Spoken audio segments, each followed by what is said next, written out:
아브라함 얘기 세 번째 시간입니다. 아브라함의 연단이라는 제목으로 말씀드리겠습니다. 오늘 읽어드린 말씀을 다시 재미있는 얘기로 엮어보면 이렇습니다.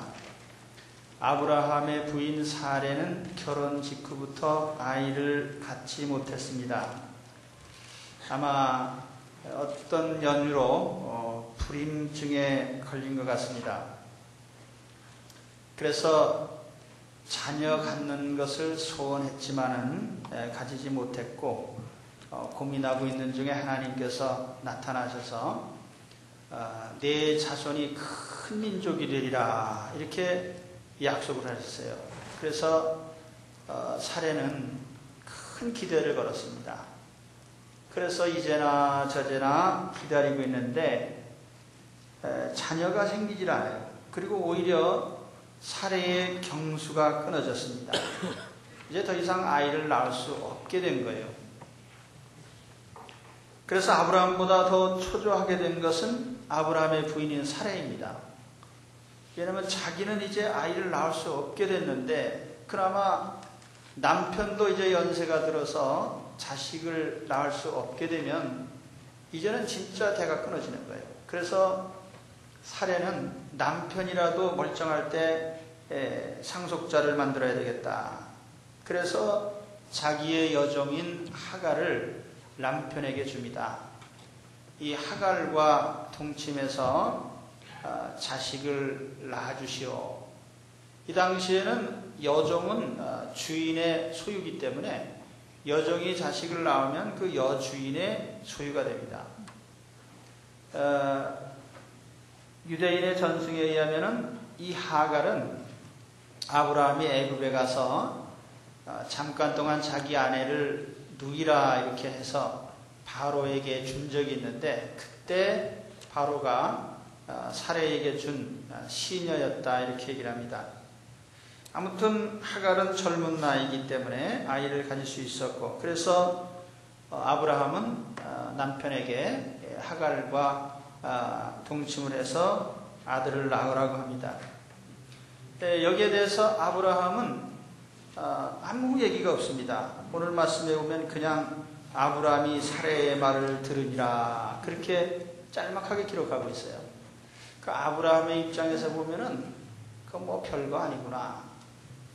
그리고 그냥 아내가 하라는 대로 따른 것 같습니다. 근데 사실은 이 듣는다는 것이 중요한데 하나님이 뽑은 믿음의 조상이면 하나님의 말씀을 들어야 되는데 아내의 말을 들었다. 이스마엘이라는 이름도 하나님이 들으셨다는 그런 의미의 말입니다. 사무엘과 같은 뜻의 이름이에요. 그런데 하나님의 말씀을 들어야 되는데 아내의 말을 들었다 이거예요. 그래서 결국 아들을 낳았습니다.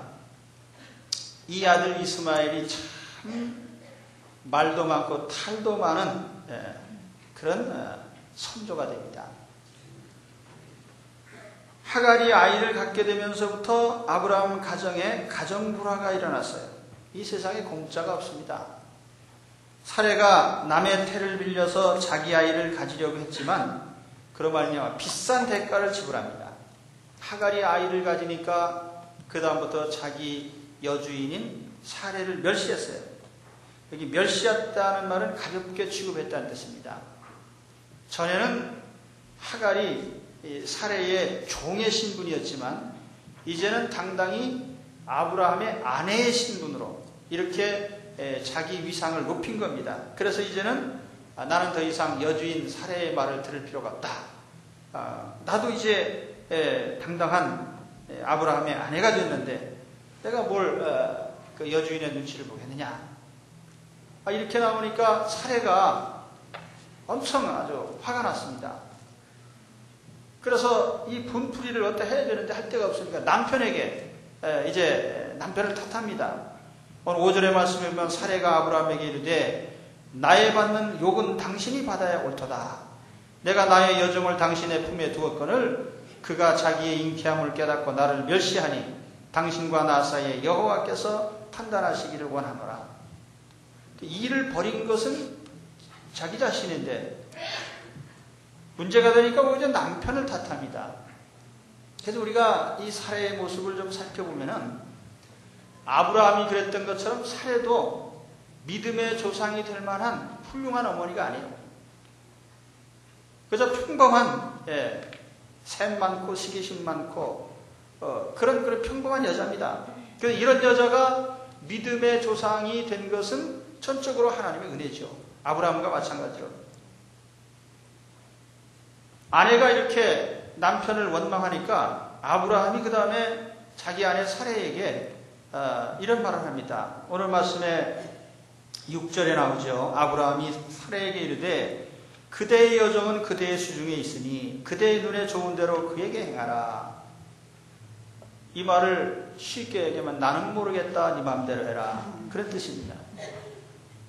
아브라함 입장에서는 하갈이 자기 부인이니까 다루기가 힘들어요. 그러나 사레의 입장에서 보면 자기의 종이니까 명령할 수 있다 이거예요. 그러니까 아브라함이 그렇게 말한 겁니다. 당신의 종이니까 당신의 마음대로 하시오. 그랬더니 이제는 사레가 하갈을 학대했다고 합니다. 이 학대했다는 말도 이제 눌렀다는 말인데 이 말의 의도는 아마 사레가 하갈에게 복종을 강요한 것 같아요. 내가 그래도 네 주인 아니냐? 그럼 내게 복종해라. 복종을 강요를 한 것 같은데 그것이 다음 귀절에 보면은 연결이 됩니다. 하갈은 자기 여주인에게 복종하는 대신에 가출을 했어요. 내가 늙은 여주인에게 복종하느니 차라리 집을 나가겠다. 이제 가출해버렸습니다.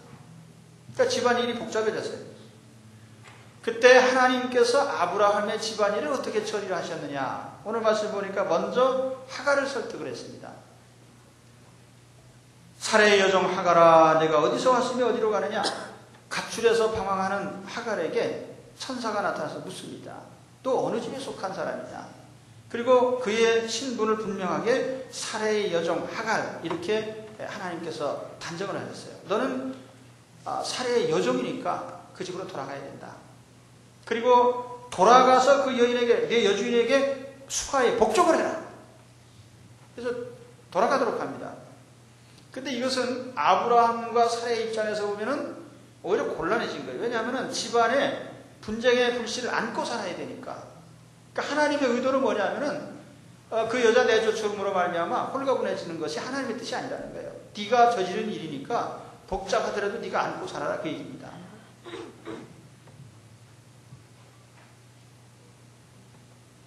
여기에 이 이스마엘의 존재는요. 아브라함이 편법을 쓰므로 말미암아 많은 잘못된 결과를 초래하게 되는데 그걸 아브라함이나 사레나 당하라는 겁니다. 그래서 하갈에게 하나님이 약속을 합니다. 네가 낳을 자식은 아주 번성하게 될 것이다. 그래서 어떻게 보면은 이제 아브라함으로 말미암아 그 이삭의 번성함과 같은 내용 같은데 내용은 좀 달라요. 오늘 말씀 보면은 이 이스마엘 자손이 들나귀 같은 존재가 된다. 와일드 당키. 들나귀가 뭡니까? 이리 뛰고 저리 뛰고 매이질 않아요. 다시 말하면은 하나님의 말씀대로 살아가는 존재가 아닙니다. 제멋대로 사는 사람이에요. 여기 도덕과 윤리도 없습니다. 그래서 그렇게 살 뿐만 아니라 항상 이웃 사람들과 적대적인 관계가 됩니다. 그래서 이스마엘의 후손들이 이웃의 부족들과 항상 싸워요. 또 뿐만 아니라 이웃 부족들도 이스마엘 자손과 항상 적대적이 된다는 말이에요. 아마 오늘날 이스라엘과 아랍의 대립을 보면 쉽게 이해가 할 겁니다. 이스마엘 자손과 이삭의 자손이 하루 이틀 싸운 것도 아니고 몇천 년 동안 싸운 거예요. 그걸 보면은 아브라함이 잘못된 것을 선택함으로 말미암아 그것이 10년을 좌우한 것도 아니고 평생을 좌우한 것도 아니고 자손 대대의 역사 종말까지 고난이 이어지는 거예요. 그럼 오늘 우리가 첫 번째로 깨달을 게 뭡니까? 여러분 일이 잘 풀리지 않는다고 해서 편법을 쓰지 마십시오. 하나님의 말씀에 어긋나는 방법을 통해서 내 목적을 성취하려고 하면은 그로 말미암아 두고두고 후회할 일이 벌어집니다. 아브라함과 사라는 편법으로 자식을 낳았습니다. 자기 상속자를 인간적인 방법으로 만들려고 했습니다. 그럴 때 그로 말미암아 하나님께서 이스마엘을 주시고 이스마엘을 통해서 대대의 고통받는, 그래서 가족노로가 계속됩니다. 가족끼리, 오늘 말씀해 보세요. 가족끼리 멸시하고 학대하고 가출하고 분쟁하게 됩니다. 일이 빨리 성취되지 않는다고 해서 두고두고 후회할 일은 절대로 하지 말아라. 오늘 하나님 말씀대로 여러분 일이 잘 풀리지 않습니까? 그렇다고 해서 인간적인 수순을 쓰지 마시기 바랍니다. 하나님의 자녀이기 때문에 우리 그렇게 살아야 돼요. 그 다음에 하나님께서 왜 이런 상황을 주셨을까? 다시 말하면 아브라함이 이런 어려운 처지에 빠지게 된 것은 따지고 보면 하나님께 원인이 있습니다. 그 원인이 뭐냐면 하나님께서 아브라함에게 장래일을 확실하게 알려주시지 않고 차근차근히 하나하나 더디게 알려주시는 거예요. 그래서 실제로 이 창세기를 보면은 처음에 하나님께서 아브라함에게 내가 내 자손이 큰 민족이 된다고 약속은 하셨지만은 한꺼번에 다 그것이 바로 이삭을 통해서 기적으로 낳을 것이라, 사례를 통해서 이삭이라는 아들을 기적으로 낳을 것이라고 이렇게 말씀을 안 하시고 내 자손은 큰 민족이 된다. 12장에 보면 그렇게 말씀을 하시고 또 한참 또 그냥 가시는 겁니다. 근데 그렇게 가는 동안에 사례는 아이를 못 낳게 됐어요. 근데 13장에 가서 보면은 이제 아브라함과 그의 조카였던 롯이 헤어지는 장면이 나옵니다. 이것도 의미 있는 장면이에요. 왜냐하면은 아브라함이 그때까지 같이 살던 혈육이 롯인데 마지막 남아있던 혈육인 롯이 이제 떠나갑니다. 외로워졌어요. 그래서 하나님이 또 나타나셨어요. 13장 16절에 보면 내가 네 자손으로 땅에 티끌 같게 하리라. 땅의 먼지처럼 내 자손이 많아지리라. 또 약속을 하십니다. 그런데 언제 어떻게 이루어 주시겠다는 말씀은 또 없습니다. 그런 가운데 전쟁이 벌어져가지고 아브라함의 조카인 롯이 사로잡혀 갔습니다. 그래서 아브라함은 또 목숨을 걸고 자기 조카 롯을 구해줍니다. 또 구해놓고 생각해보니까 나는 자식도 없는 놈이 저 조카는 저거 하나 살리려고 목숨을 걸고 이렇게 했는데 내가 상속자도 없지 않냐. 그래서 아브라함이 또 회의에 빠졌어요. 그래서 15장에 하나님이 또 나타나십니다. 15장 1절에 보면은 아브라함아 두려워 마라. 나는 너의 방패여 너의 지극히 큰 상급이니라. 그랬더니 아브라함이 하나님 앞에 시큰둥해서 하는 얘기가 뭐냐면 하나님 내게 상을 주시든 방패가 되시든 그게 무슨 상관입니까? 나는 자식도 없어서 상속도 해줄 사람이 없는데 내가 상속해줄 자식이 없으니 저 우리 집에서 기른 종 가운데 저 다메섹의 엘리에셀에게 내가 상속해줘야 될 형편입니다. 하나님 어떻게 하면 좋습니까? 그랬더니 하나님께서 그 엘리에셀은 내 상속자가 아니다. 내가 내게 자식을 주겠다. 이렇게 또 약속을 하십니다. 이렇게 해놓고 또 세월이 또 가는 거예요. 그래서 85세가 됐습니다. 그러니까 이 시점에서 참 아브라함이 어떻게 처신해야 됩니까?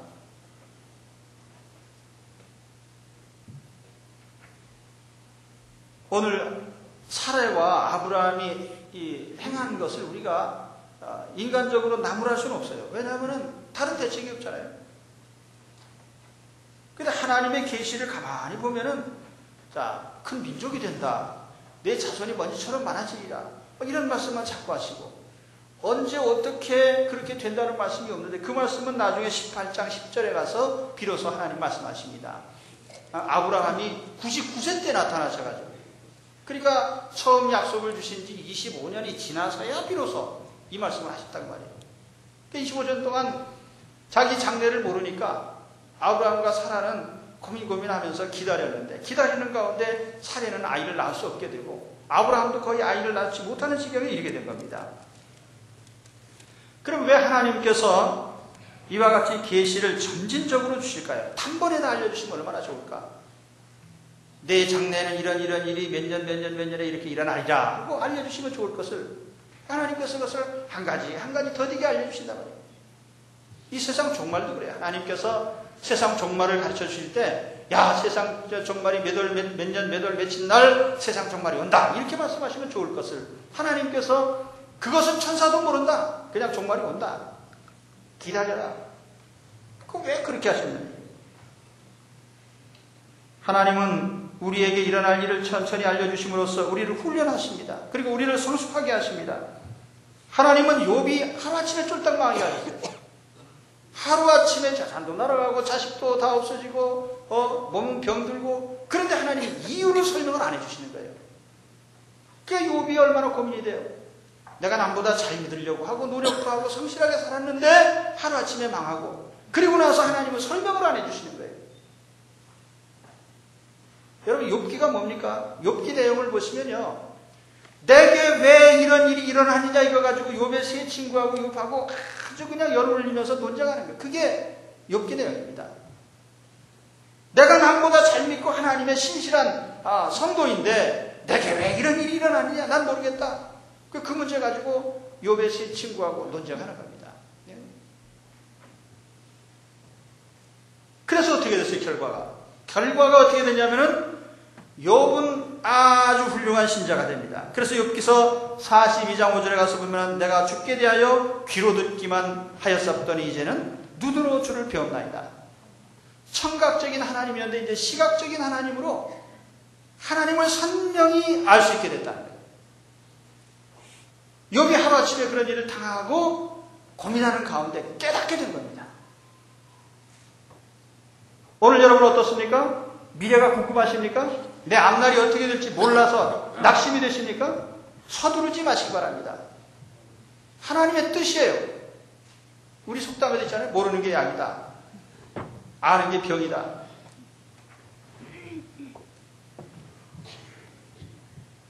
저는 처음 예수 믿고 병 낫기를 많이 기도했습니다. 그래서 저는 병 고치려고 예수 믿었어요. 그런데 그런 목적을 갖고 믿다 보니까 남보다 더 많이 열심을 했습니다. 열심히 새벽기도 생활도 하고 헌신도 하고 봉사하고 하나님이 요구하신 모든 것을 다 순종해서 했습니다. 성경도 많이 읽고 기도원에 가서 기도도 많이 하고 그런 가운데 병이 고쳐진 게 아니라 계속 그 상태예요. 더 나빠져요. 제일 제가 궁금한 게 뭐냐면 내가 죽을 것인가 살 것인가 이게 궁금한데 하나님이 죽는다는 말씀도 안 하시고 살린다는 말씀도 안 하시고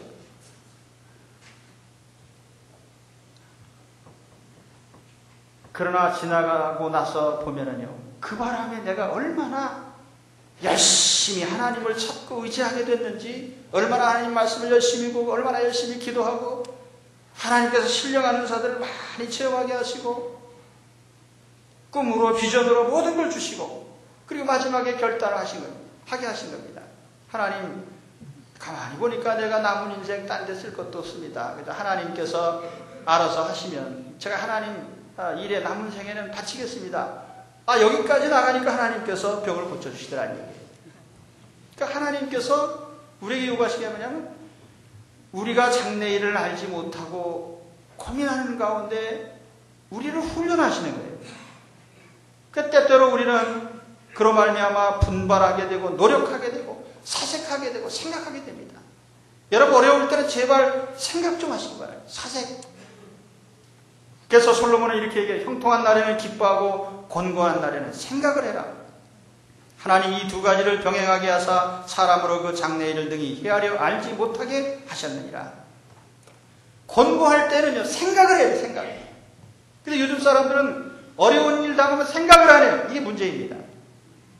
하나님은 우리를 통해서 어려운 일이 있을 때 깊이 인생을 생각하라는 거예요. 내 인생에 왜 이런 일이 일어날까? 내가 왜 이런 고난의 문제가 해결되지 않고 오래 계속될까? 그것을 생각을 하란 말이에요.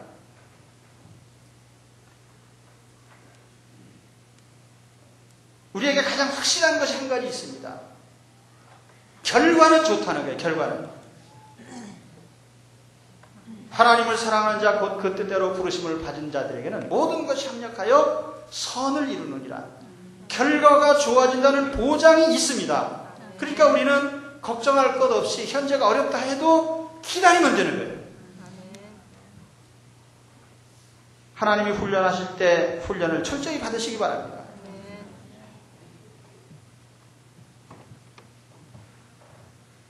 그러므로 마지막으로 말씀드릴 것은 우리의 인내입니다. 하나님께서 더디게 장래일을 알려주심으로 말미암아 우리가 할 수 있는 방법이 뭐냐면 참고 견디는 것뿐입니다. 그런데 이 참고 견딘다는 것이 대단히 중요합니다. 여러분, 우리 한국 음식 가운데 제일 맛있는 음식이 뭡니까? 오래 먹어도 물리지 않는 것. 예, 달고 지겹지 않고 매일 먹을 수 있고 대부분이 다 숙성된 음식이에요. 김치, 된장, 간장, 이게 세계 최고의 음식입니다. 자부심을 가져야 돼요. 그런데 알지도 못하고 요즘 젊은 사람들 냄새 난다고 뭐 어쩌는데 냄새 나는 음식이 맛있는 거예요. 그래서 자랑스럽게 고추장을 가지고 나가서 서양 식당에 가서 펴놓고 먹습니다. 냄새가 나서 좀 남에게 미안하지만 그렇게 하면 안 되겠죠, 사실은. 그 사람들은 그 맛을 모르니까 깊이를 모르는 사람에게 냄새 피우면 되겠어요.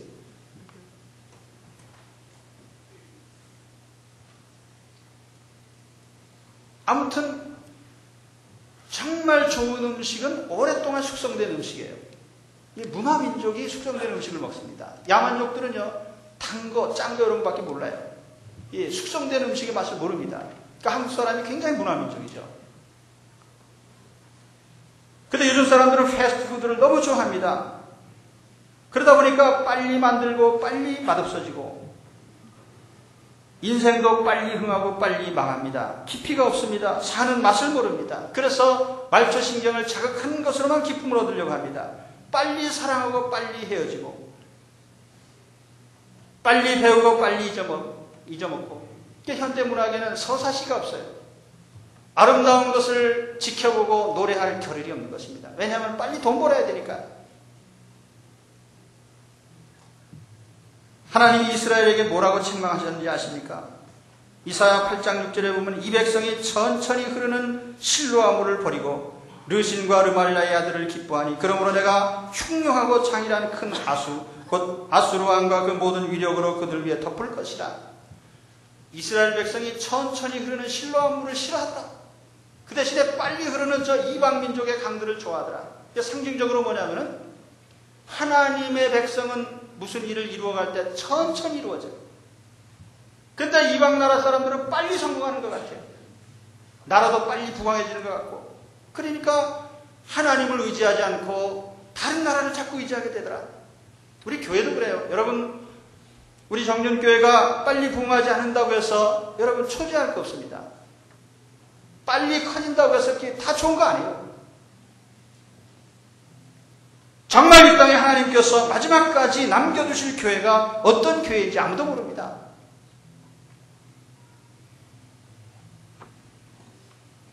하나님의 자녀들이 너무 빠른 성취만 기대해요. 그러다 보니까 신앙이 성숙되고 인격이 성숙되지 않습니다. 신자들도 세상 사람과 같은 생각을 가지고 살아요. 빨리 부자 되기 바라고, 빨리 승진하기 바라고, 빨리 유명해지고, 빨리 공부 잘하고, 빨리 성공하고, 빨리 죽고. 빨리 죽고는 아니죠.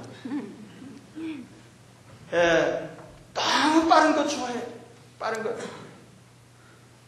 그래서 신자들이 요즘 기도하는 거고 옛날 사람하고 달라요. 옛날 사람들은요, 기도할 때 주야 주여 하면서 1시간, 2시간 앉아서 기도합니다. 근데 요즘 사람들은 주여 아셨습니까? 그만 갑니다. 5분이면 끝이에요. 그러니까 요즘 기도회 30분 이상 지속이 안 돼요. 그 옛날에 저 기도원에 가서 자 이제 개인 기도합시다 하고 기도불에 들어가면 1시 30분 하기로 했는데 1시간 이래도 안 나와. 그래서 다니면서 문 두드려야 돼요. 요즘은 자, 기도합시다. 그리고 기도원에 풀어놓으면요 10분 만에 다 나와요. 그냥 뭐 산에서 나물 뜯고 야단이에요. 기도는 안 하고. 그래서 산에 안 갑니다.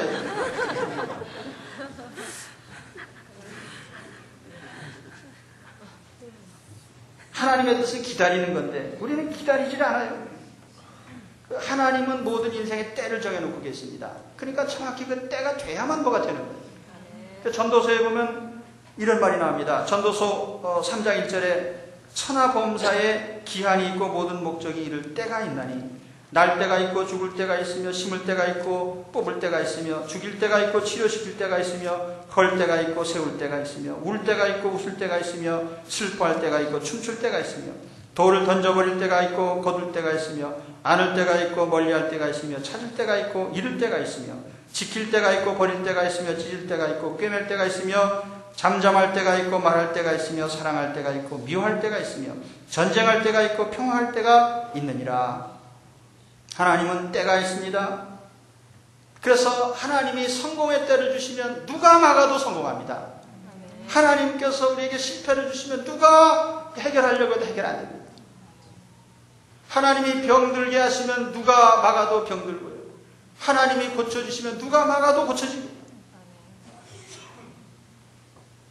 중요한 것은 하나님의 때입니다.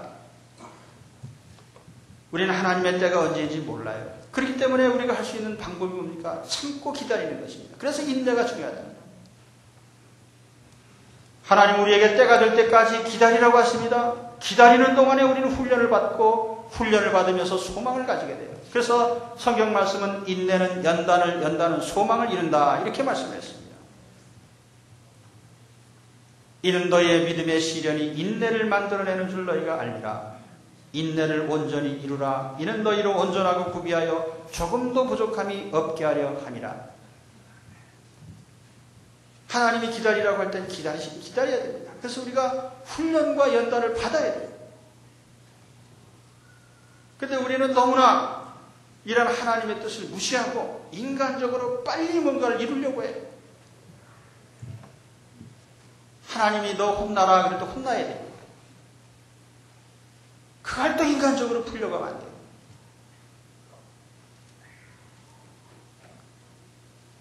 재벌 회장님이 어린 아들이 술집에 가서 잘못됐으면 아들을 훈계하고 참아야 되느니라 이렇게 해야 경영 수업이 되는 거지. 자기 부하를 데리고 가서 두들겨 패놓으면 그거 어떻게 되냐면 그럼 논산훈련소에 가서 힘들게 훈련받는데 내 자식 힘드니까 빼와야 되겠다 이렇게 해야 됩니까?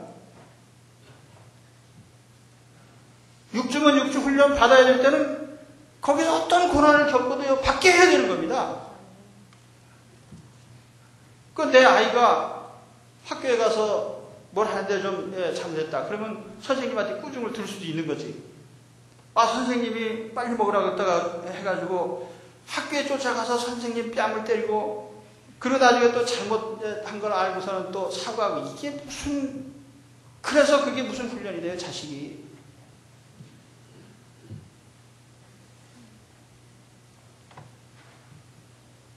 우리는 하나님께서요 때가 됐으니까 하나님의 때가 됐으니까 이제 훈련 끝났다라고 할 때까지 고통이면 고통, 어려움은 어려움 그걸 당하면서 참고 기다려야 되는 겁니다. 훈련을 받으시기 바랍니다. 그렇게 해서 아브라함이라는 믿음의 조상이 되는 거예요. 때때로 우리가 너무 오래 기다리는 것처럼 보일 때가 있습니다. 기다리다가 지칩니다. 아브라함과 사례는 너무 오래 기다렸어요. 25년을 기다리는 가운데 일이 망쳐졌습니다. 사례는 아이를 낳을 수 없게 됐고 아브라함도 나이가 99세나 돼가지고 이제는 자식을 못 낳게 됐어요. 그래도 뭐가 잘못된 게 아닙니다. 그때 하나님의 역사가 일어난 거예요. 여러분 우리의 인간의 판단이 멈추는 곳에서부터 하나님의 기적이 시작됩니다. 여기 이삭은 예수님의 그림자입니다. 예수님의 상징입니다. 예수님이 성령으로 기적으로 잉태하신 것처럼 이 이삭도 인간적으로 출산할 수 없는 상황에서 기적으로 만들어진 사람이에요. 이삭은 예수님처럼 예수님이 십자가에 죽으실 때 아버지의 뜻을 따라서 순종하여 죽으신 것처럼 이삭도 아버지가 칼을 들었을 때 전혀 반항하지 않고 순종하여 제단에서 죽는 것을 순종을 했습니다. 그래서 이삭은 예수님 같은 사람이에요. 순종하고 기다리고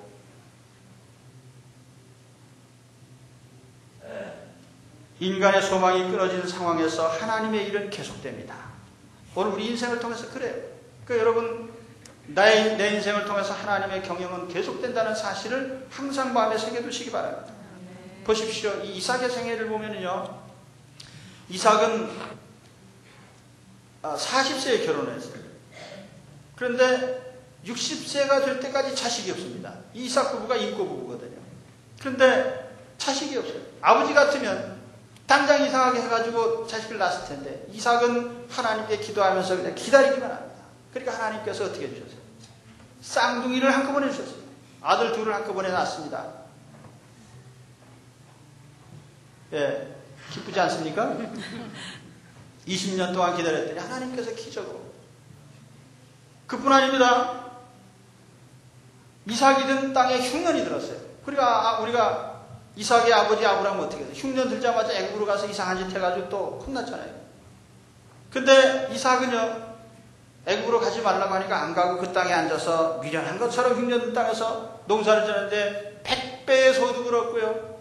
너무너무 큰 부자가 됐어요.